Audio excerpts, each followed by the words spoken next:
नमस्कार, मैं हूं पायल चौधरी और आप देख रहे हैं सूचना स्पेशल। देखिए हमारी ये खास रिपोर्ट। राजस्थान सरकार आम जन की सुविधा और उनकी समस्याओं को लेकर उनके द्वार पहुंच रही है और उनकी समस्याओं का समाधान कर रही है। हाल ही में लगे सीवर ये साफ देखा जा सकता है कि जनता को इस सरकार से कितनी उम्मीदें हैं और कितना वो सफल भी हो पा रही है। इसी को लेकर आज हमारे साथ मंत्री जी हैं। सर, अभी जो सीवर चले थे, लोगों को बड़ा जो है न्याय मिला। जिस तरीके से लंबे समय से अटके हुए जो काम थे वो इस सरकार ने पूरे किए हैं। हमारे देश के प्रधानमंत्री आदरणीय नरेंद्र मोदी जी और यशस्वी मुख्यमंत्री आदरणीय भजनलाल जी का ये ध्येय है, संकल्प है कि हम जनता के बीच में रहें। आम जन की जो आम दिन की समस्या है, दिन प्रतिदिन की समस्या है, पेयजल से संबंधित हो सकती है, रकड़ से संबंधित हो सकती है, राजस्व विभाग की हो सकती है, बिजली विभाग की हो सकती है, सड़क विभाग की हो सकती है। और इसी को ध्यान में रखते हुए उन्होंने ग्रामीण सेवा शिविर और शहरी सेवा शिविर के नाम से कैंपों का आयोजन किया और इस बात बहुत बड़ी रियायतें भी दी ताकि अधिकतम लोगों को शहरी सेवा शिविर का फायदा मिल सके। और ग्रामीण क्षेत्र में तो इसका बहुत अधिक फायदा मिला। विशेषकर राजस्व विभाग में चाहे आपका बंटवारे का विषय हो, रिकॉर्ड दुरुस्ती का विषय हो, भाई बंटवारे का विषय हो, मुटाम गड्डी का विषय हो, या म्यूटेशन पेंडिंग हो तो उसका विषय हो, बहुत बड़ी संख्या में म्यूटेशन, रिकॉर्ड दुरुस्ती, बंटवारा, रास्ते खुलवाने, रास्ते बनाने, रास्तों का अंकन करने के कार्य हुए हैं। इसके अलावा रसद विभाग के काम भी बड़ी संख्या में हुए। करीब 99 लाख लोगों ने अपना पंजीयन कराया, उनको राशन मिलने लगा है। 75 लाख के लगभग गिव अप के तहत उन्होंने अपना राइट छोड़ा है कि उनको अधिकृत हम नहीं हैं।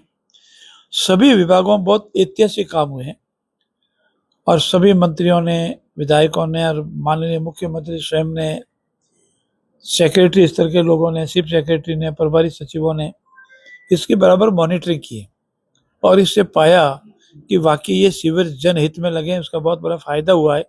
मैं आभार व्यक्त करता हूँ यशस्वी मुख्यमंत्री जी का कि ये ग्रामीण सेवा शिविर के नाम से जो शिविर लगे उसको जनता को बहुत फायदा हुआ है। और अब कोई छोटे मोटे काम जनता के विचाराधीन नहीं है और विचाराधीन होंगे तो और भविष्य में इसको निपटाएंगे। सर, देखा जा रहा है कि मुख्यमंत्री जी जब से पदभार संभाला तब से लेकर अब तक जनता से संवाद कर रहे हैं, किसानों से संवाद कर रहे हैं, महिलाओं से संवाद कर रहे हैं। यही मंत्री लोग भी कर रहे हैं। आपने भी लगातार जनता के जो है संवाद कर रहे हैं। किस तरह का जनता के बीच का जो है संवाद रहता है और जिस तरीके से लोग आ रहे हैं, चाह के अपनी बातें बता रहे हैं, कैसे देखते हैं उनसे? हमारे यशस्वी मुख्यमंत्री जी का हम सबको निर्देश है, अपने मंत्री परिषद के साथियों को, जहां भी बैठे हो जन सुनवाई करो। मैं कल बाड़मेर था तो बड़ी संख्या में फरियादी वहाँ आए। मैं सर्किट हाउस करीब 2 घंटा रुका। हमारे जितने डीएलओ जी उनको बुलाया, उनके रूबरू मीटिंग की। हमारे पार्टी के कार्यकर्ता है उनसे सुनवाई की। चौटन गया, वहाँ भी सुनवाई हुई। और जोधपुर जब भी आता हूँ तो होता ही हो कि मैं सर्किट हाउस में सुबह 2 घंटे 3 घंटे सुनवाई करता हूँ। इससे आम जन की छोटी मोटी बात का समाधान हो जाता है और नहीं तो उनको सही रास्ता बता देते हैं। इसके समाधान का सही तरीका ये है। इससे जनता के बीच में ये संदेश जाता है। हमारे मुख्यमंत्री हमेशा जनता के बीच में रहते हैं, चाय के दड़ी पर बैठते हैं, खेत में निदान करते हैं, सुबह मॉर्निंग वॉक में जनता से बात करते हैं। तो इससे रियलिटी हमारे सामने आती है। अफसरों के बताई बातों पर हम पूर्ण विश्वास नहीं, हालांकि अफसर हमारे सही है, काम कर रहे हैं, फिर भी हम स्वयं भी रियलिटी जानते हैं। और मुझे विश्वास है कि जिस तरीके से हमारी जनता की सुनवाई हो रही है, जनता के काम हो रहे हैं, मुख्यमंत्री और उनके सभी साथीगण जनता के बीच में है, हमारे प्रभारी सचिव और सेक्रेटरी जनता के बीच में, एमएलए जनता के बीच में, उससे जनता को बहुत बड़ी राहत मिली है, संतोष है और जनता माननीय मुख्यमंत्री जी सरकार की वाई कर रही है। तो कह सकते हैं कि जनता की जिस तरीके से लगातार काम हो रहे हैं और जनता जो संतुष्टि के साथ जो है संवाद कर रही है, तो कहीं ना कहीं सरकार और जनता के बीच का सेतु का काम कर रही है। सूजस टीवी के लिए जोधपुर से जितेंद्र डूडी।